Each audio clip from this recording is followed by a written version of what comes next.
Greetings, this is Scholar Saunders seeing what's current. Alright, this is the 7th installment of my series on serial killers. Black serial killers, African American serial killers. And this one is very interesting, as most of them are. Every case is different. It's a cliche, but every case is different. But there are some overriding details that correspond with the other tales. Here I'm talking about Derek Todd Lee, otherwise known as the Baton Rouge serial killer. Excuse me a moment.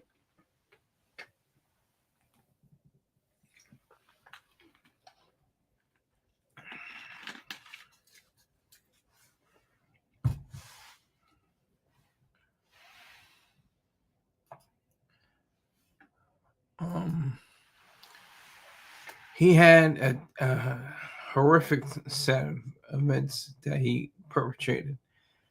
And this was a very interesting case because this is what I'm talking about with the racism. They're like saying, oh no, black man, black woman on a serial killer couldn't do it. I mean, even though they described Lee as having below average intelligence, excuse me, he still managed to manipulate, cajole, play the game in order to win the trust of these women. And I think it was 8 in total. And he just had a whole issue. He had a whole issue about him. He didn't have the right kind of framework of mind, to achieve. He wanted to destroy. He wanted to kill. He raped these women. He killed these women. He set them in a marshy area. One of them. That's Derek Todd Lee. That was his whole idea of doing something. To do it so it can inflict as much harm as possible. That's the whole issue. That's what needs to be explored. And it's difficult to even say it because, like I've said on so many more occasions, DNA, that spells, not being able to not being able to bring about a certain amount of respectability, humanity, politeness, kindness, rationality. All right, here we go. He's back, ladies and gentlemen, with a topic his subscribers don't care about. The brother is back in black. Reporting live from Rick James' Boom Boom Room. Thank you for the hate, son of Sunday. Wouldn't be hate without you saying something ridiculous. I appreciate it. Thank you.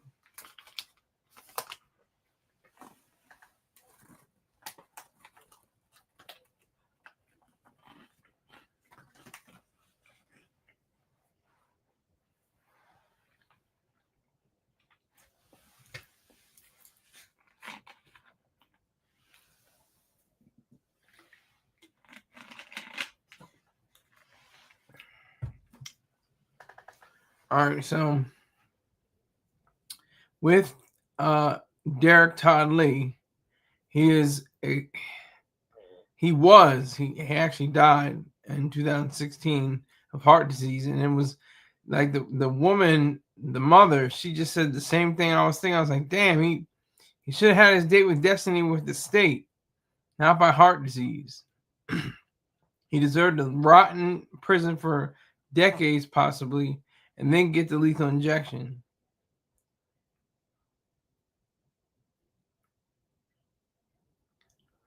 Bro, I missed the whole Nicki Minaj meltdown that could have brought in a new subs. You forgot the skull cap under the hat. Yes, I didn't forget it. I was seeing if you guys would pay attention. I took it off around 5 o'clock earlier today, something like that. But son of Sun 90, you pay attention to details. I gotta give it to you.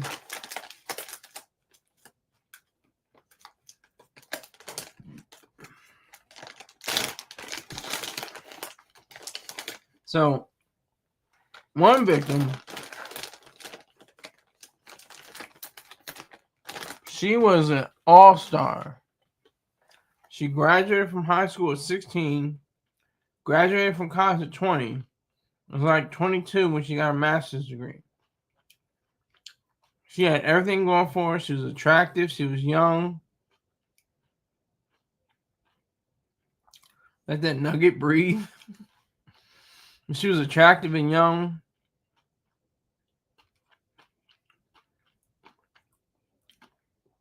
And the other ladies may not have attained her status of academic achievement, but they still had lives, they still had dreams, they still had aspirations. And that's the sadness too. A woman, a mother losing her child, not losing her, having it stolen from her. That's really sad. But they showed, I think, 7 women out of the 8 that he actually brutalized. That I think was the extent of it. But the total, effect of it was very interesting because it was a racist kind of ideal. It's like, oh no, this nigger can't be that diabolical. He can't have it. He's not smart enough. I mean, like I said, he had a 65 IQ rating, but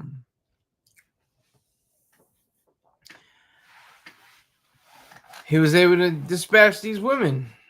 That was a fact. All right, Son of Sun 9 says serial killers steal other people's futures because they don't envision one for themselves. Now you're back on track, Son of Sun 90. That's a fact. That's a whole fact. It's a whole fact. But I mean, the sacredness of life, the sanctity of life, means nothing to these serial killers. He had fetishes, he had drives, he had urges, and the investigators, the police, they're like, it's gotta be a white guy. It's all white, women.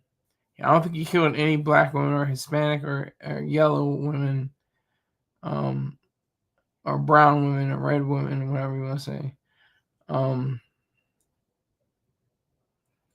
He was totally on it. He was on his lonely. He was like, I'm just gonna do this. I don't care. I'm gonna do it. And that's how he, got the name the Baton Rouge Killer or serial killer, because he did all this in Baton Rouge and it woke the town up. And brought them to an understanding that yes, a black man can kill white women and get away with it for a little while. The extent of his crimes lasted from 1992 to 2003, 11 years. And finally, he was sentenced to death, but he didn't get the actual official death. He got his health failed him, which is just terrible. There was one victim. She actually lived. She was the only one that lived. Diane Alexander. She confronted. She actually, he tried to rape and murder her, but he heard the son, the gravel of going on the car. You spelled the name wrong, but if you go on the back of the show, you can see what I'm talking about. Son 90. What are you doing? Where are we going, sir? Come on now. Stay on topic. You're on topic, but you gotta be up to speed. You gotta be up to speed. You've been here since almost the very beginning. So, he ran out the back door, but the son chased him down and recorded the car information. So Lee was very sloppy. He was a sloppy person.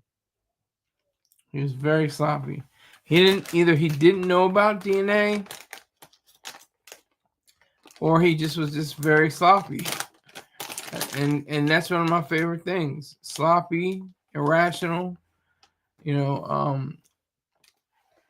slow-minded criminals, stupid criminals. That's what I like. So they can get caught and be processed through the judicial system.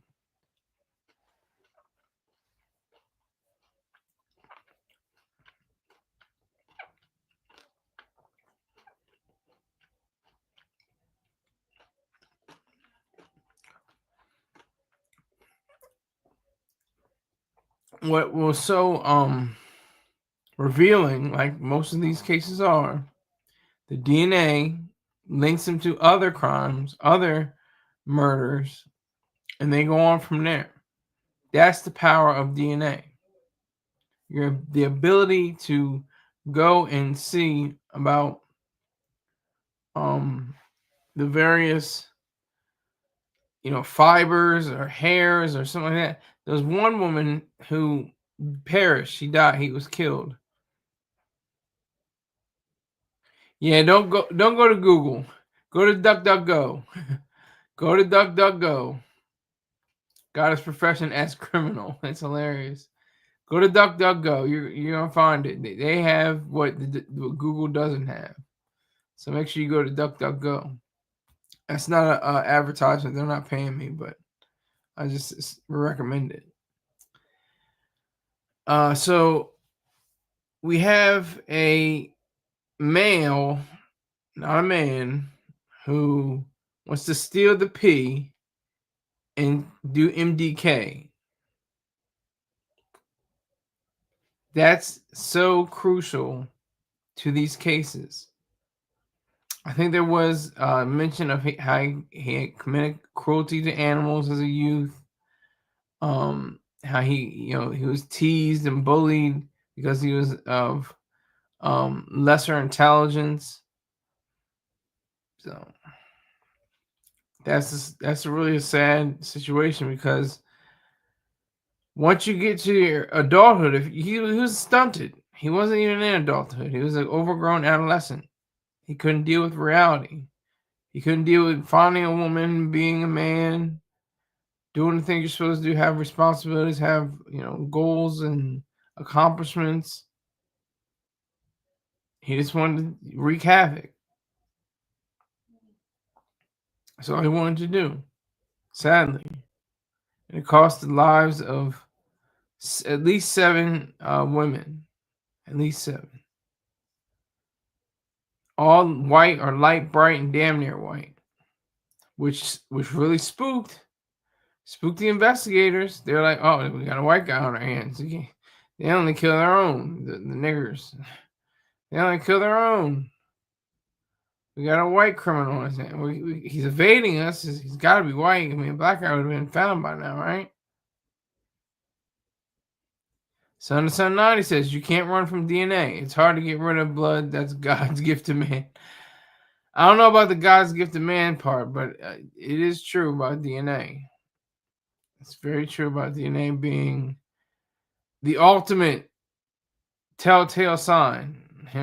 It will tell in a second. It will tell in a few. It takes weeks sometimes, maybe even months to discover certain aspects of the killer. And they did a test. They tested the DNA and found that the description of Todd Lee was that he was 85% African. Did he transition in jail, or it happened while he was free? I didn't hear anything about a transition in jail. I just know he died while serving his sentence in 2016. That's the only thing I heard about him being in jail. I didn't hear about him transitioning. You could be on. If you give me an article, you have to tell me. I'll incorporate it into the broadcast.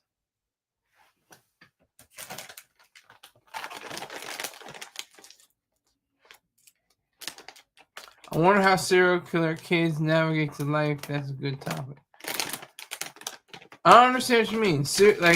Are you saying serial killer children? I think there were a few, especially I think in Europe, in England to be exact.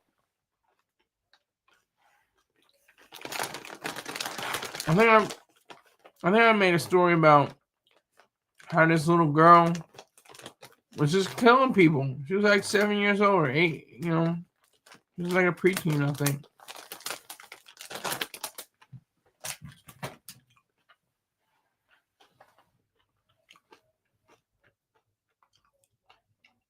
Oh, next time. No, he died in jail. You're right. Yes, how do the children of serial killers navigate through life? That's interesting. I thought you were saying serial killer kids. I think because they're children who are serial killers, because there are a few. I think I read about them like years ago, but he says yes. How do the children of serial killers navigate through life? That's a very good question. That's like anything. It's like or the parents of serial killers or anybody's in the family.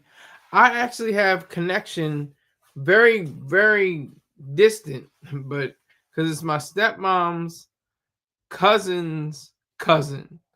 So there's really no relation to me at all. But the serial killer I'll talk about later on, or hell, I'll just say his name, Wayne Williams, about the Atlanta child abductor and killer.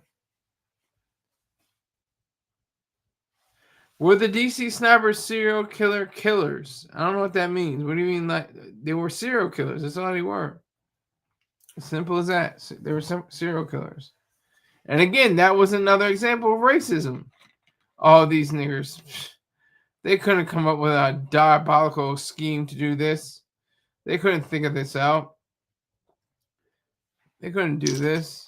They had a gun hole. They carved out a hole in the back in the trunk. Um and we're shooting people.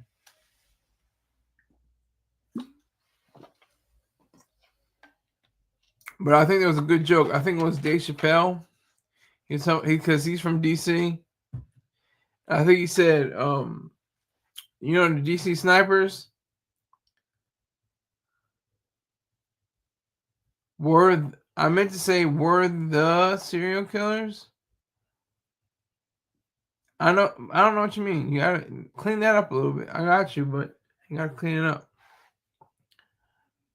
Oh, I meant to say were they serial? Okay, yes, they were. One of them is still alive, and I think we're African. Maybe they were some kind of tethers. I think they weren't born in America. I don't think. But yeah, he's still alive. I forgot the name. When I get to their case, I'll remember their names. But the older one, he was executed, in the 2000s, and the younger one, he was given a life sentence with no opportunity or possibility for parole.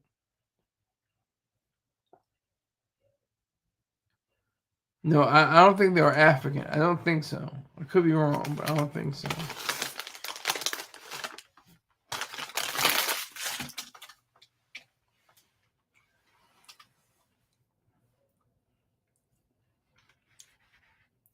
Yeah, they had a weird relationship.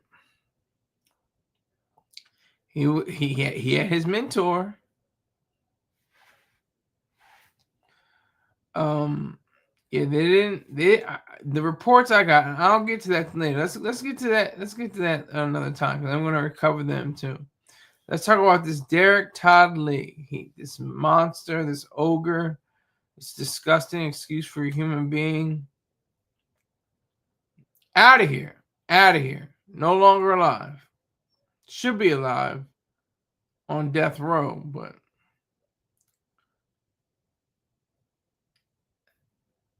fate had other plans. I think with the mother, especially the mother of, I can't remember her name, but we will remember her names. We'll remember their names. It's in my writing, as you can see. If you go here, you can see the names. But she was just like she's in the prime of her life. That's what always gets me. I'm like, August Wilson, the playwright, the awesome playwright, late great, Rock and Power, Ganger, Salute to Rob with me. I see you, sir. So, yeah, so she was very distraught, but she didn't break down, but she looked like she was just on the verge, just thinking about her daughter. How, I mean, she was accomplished. I mean, that's what's so weird to me anyway. Like, I don't want to be too cynical, and I'm not trying to be, but it's sad. It's just so terrible. She graduated at 16, finished college at 20, got her MBA or master's degree, whatever, maybe not MBA, but master's degree. She was like 22. I was like, God damn. And then all that doesn't matter. None of that will save you from a vicious attack by some brutal monster. That is depressing to me. But like I said with August Wilson, he was saying how in one of his plays, King Handley II, he was saying he writes the character played by Viola Davis. She's like, why am I going to have another baby? Baby, I'm just paraphrasing, but baby don't want none that's going to go through life. They could get shot by their friends or cops or anything like that. And I'm not going through with it. And I ain't got to tell nobody about it or something like that. So that's what, I mean, yeah. So I respect people that have abortions. I respect the people that have contraceptives and stuff like that. I'm going off topic, but I'm still, within the frame. I respect that. You have to. You're on a headset. Some 90. You meant to say you have to watch a show called The Lioness. Yeah, I have to do what? Yeah, you're right. I have to watch that because Taylor Sheridan is the white Tyler Perry. He just has like 17 different programs on at one time. He's got Yellowstone, The Lioness, Landman, just to name a few. Like video to support Brother Sky. Brother Sky, though, yeah. That's that brother stuff, yeah. Hey, my brother, how you doing, my brother? Peace, brother. Oh, that's a nice watch you got, man, brother. Yeah, that's real cool. And then you're walking, and he's saying all this, and then he goes away. Hey, have a nice day, brother. See you later. And then you walk into an alley, and there's some guys that jump you, take your watch, and you gotta walk alone. And then the guy comes back. Oh, my brother. What happened to your watch? Oh, really? That happened? I didn't even realize it. That's crazy. And he set the whole thing up. That's the brother. That's what brothers will do.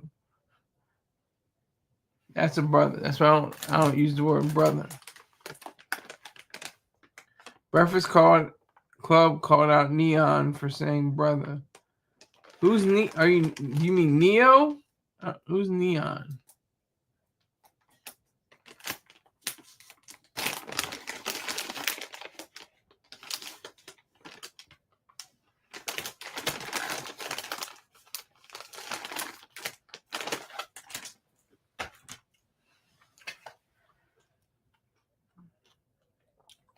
Derek Todd Lee. He evaded capture for over a decade while he was in prison. Neon, a streamer. Oh, okay. I didn't know that. While he was in prison, they linked him to two other bodies outside of what he already had.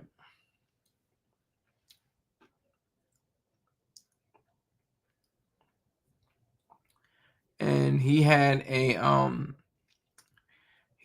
fixation for bludgeoning some women to completely just brutalizing them.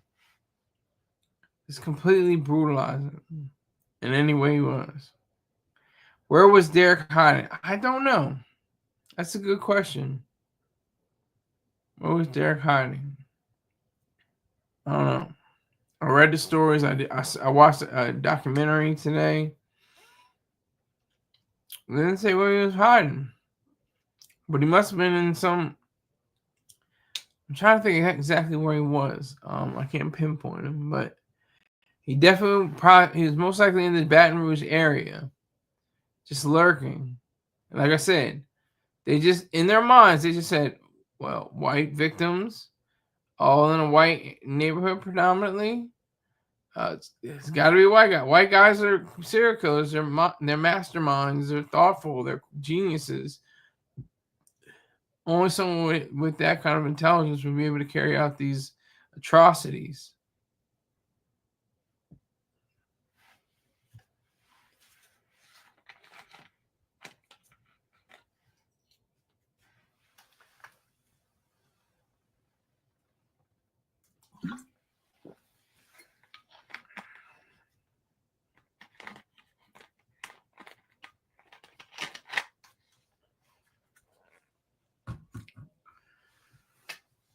So we have this case. I mean, there was an investigator named David McDavid, who I think is the mayor now of Baton Rouge. I don't know. At one point, he was the mayor allegedly. Not sure, but he was just saying how difficult it was to try to track down Derek Lee until that DNA started popping up. It's a double-edged sword. It can free you from decades of bondage or put you in a hole on death row. It has that power. Such an amazing tool we have in DNA and understanding deoxyribonucleic acid, DNA. That's extraordinary. And what's really impressive is, even though the law enforcement kind of twiddle their thumbs a little bit sometimes, they specifically honed in on who it was. They found out who he was, and they went after him. They went the full thrust of the law upon his head, as he deserved. He didn't have to say that he was the best person ever. He didn't have to say he was everything. He was another quiet, shy guy. Still waters run deep, kids. Remember that. Remember that. Still waters run deep. Cliche, but it's true. That's why it's a cliche.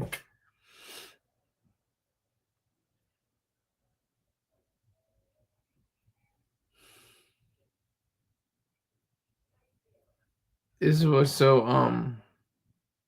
mind rending, and to even consider the fact that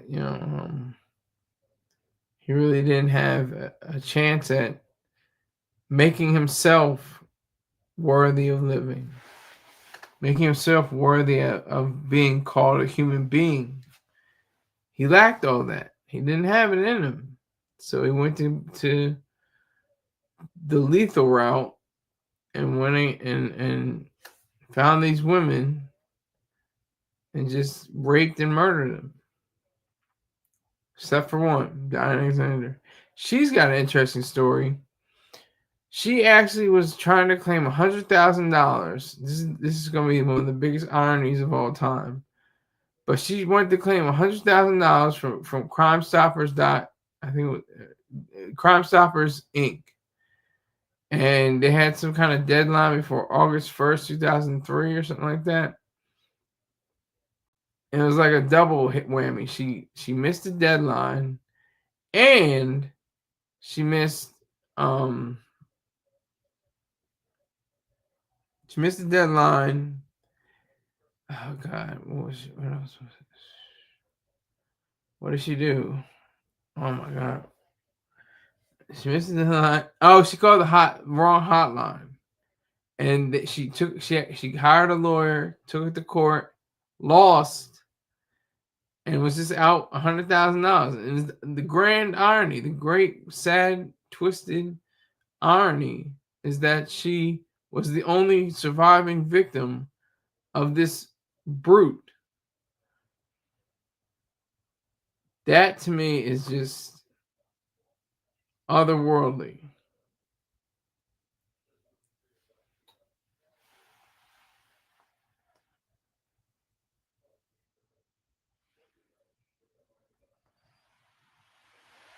All right, Son of Sun 90 says usually criminals hide out in the city next to their own. Yeah, he may have. There's so much information. I didn't take into that. I don't know. They may have said something about that, but I think he was in Baton Rouge somewhere. Just laying low, and then when the time came right, he would be on. Trying to get the women.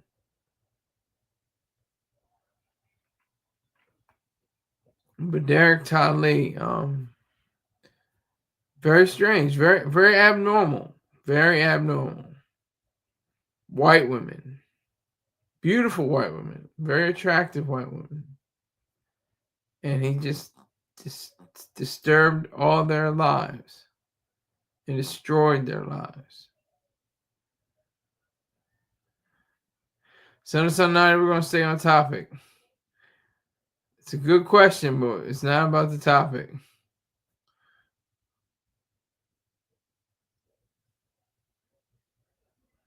And I don't think it's the ending of the series. I think it's just the ending of. It was a birthday present. I don't know where it came from, to be honest. Respect, yeah, respect. I'm just want to stay on topic. If you got some more things about Derek Todd Lee, I can speak on it. If you have more questions that I can speak on, I can't speak on if he lived anywhere else. They didn't focus on where he lived. I don't remember them saying anything about that.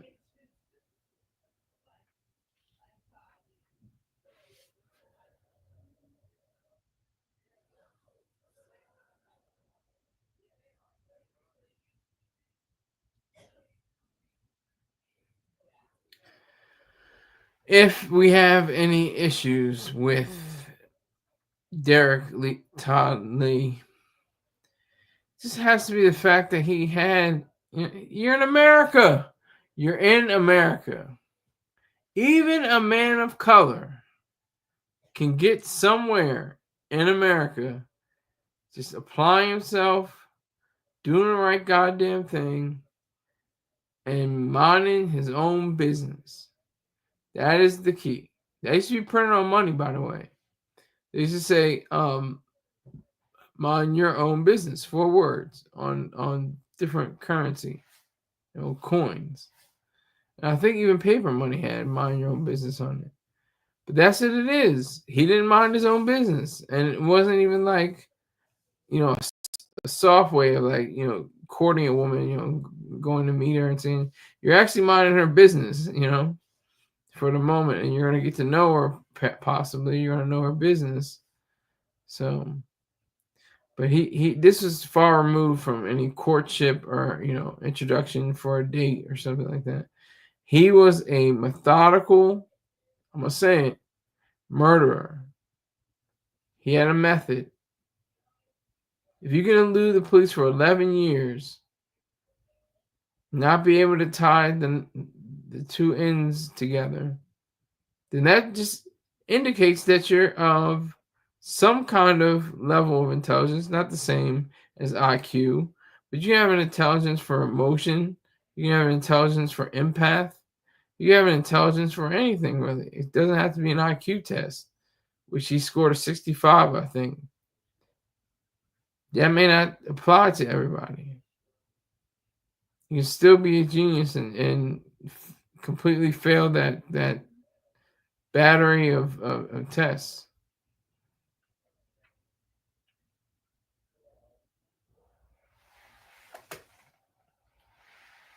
So this is the reality we have to face. Derek Todd Lee will forever go down in history as a despicable person. And, my mind goes out to the mother of one of the slain, to the other family members. The mother who was slain, the woman who was the star academic, she was saying, outside on the court, this is back in 2003, She said, we hope that the jury, heard everything and deliberates and finds nothing but the death penalty. I was like, yeah, because now people, nowadays are like, oh, the death penalty. Can't use the death penalty. Can't. You got to spare their lives. Jesus loves them. All that nonsense. It doesn't mean much. It doesn't mean anything really. So that is so true when you look at the factors that go into it.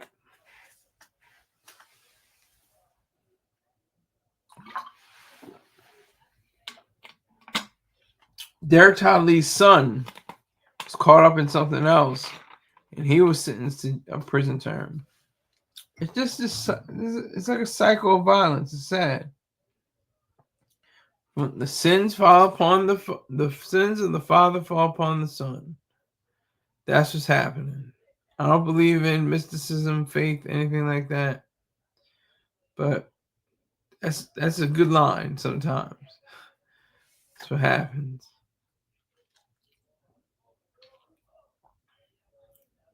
So I think if we're being honest with ourselves, we have to say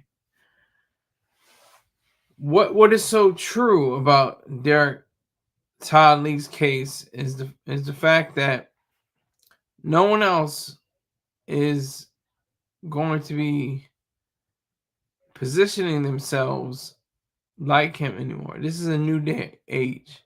We've got cameras, we've got drones, we got smartphones, we got all kinds of stuff. More women are carrying mace, doing martial arts, sometimes carrying a handgun.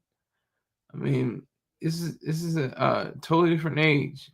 I mean, that's been going on for decades, but especially it's probably increased by now. I don't know. Even though crime has fallen for the most part, dramatically, I think maybe. And that's the thing about serial killers. You don't hardly hear serial killers anymore. You have mass shootings. That's always something. But serial killers, that's like almost a thing in the past, thankfully, to the law enforcement and authorities that use the smartphones and the drones and eyewitness reports and things of that nature. That's the power.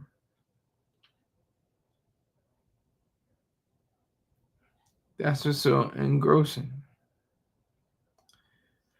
So I'm gonna leave you with this. Derek Todd Lee was a complete monster. Let me show you a little video. Hold on.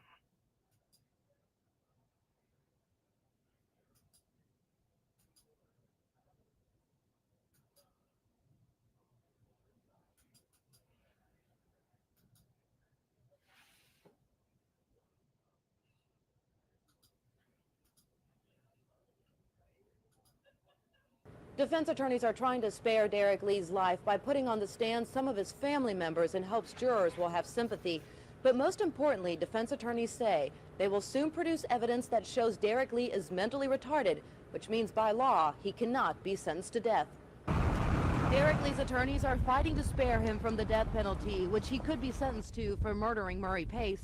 The defense says they have evidence Lee is mentally retarded, which means under a Supreme Court ruling, he cannot be executed. 80% of people that suffer from mental retardation fall in the mild mental retardation category.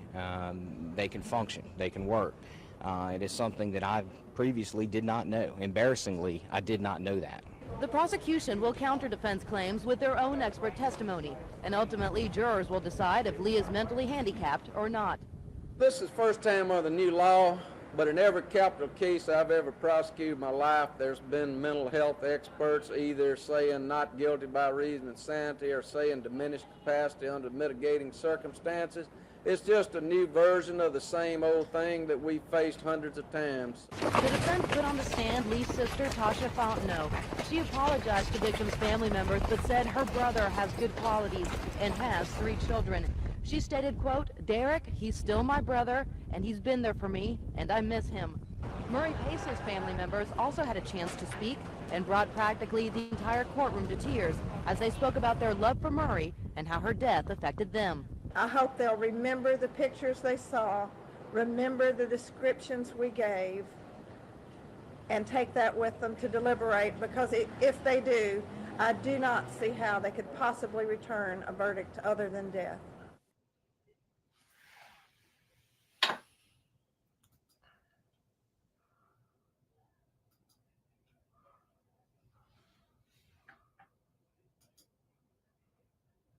That was the video I was talking about. She's the mother of Murray Case or let me make sure Murray. I just said Murray. And she was very adamant, death penalty, death penalty, death penalty. So you gotta respect that. You gotta respect that. Okay. All right. I'm closing out the show because I gotta get up early in the morning. I hope you are able to subscribe, share, like, comment as much as possible, and I will see you sometime tomorrow. Take care.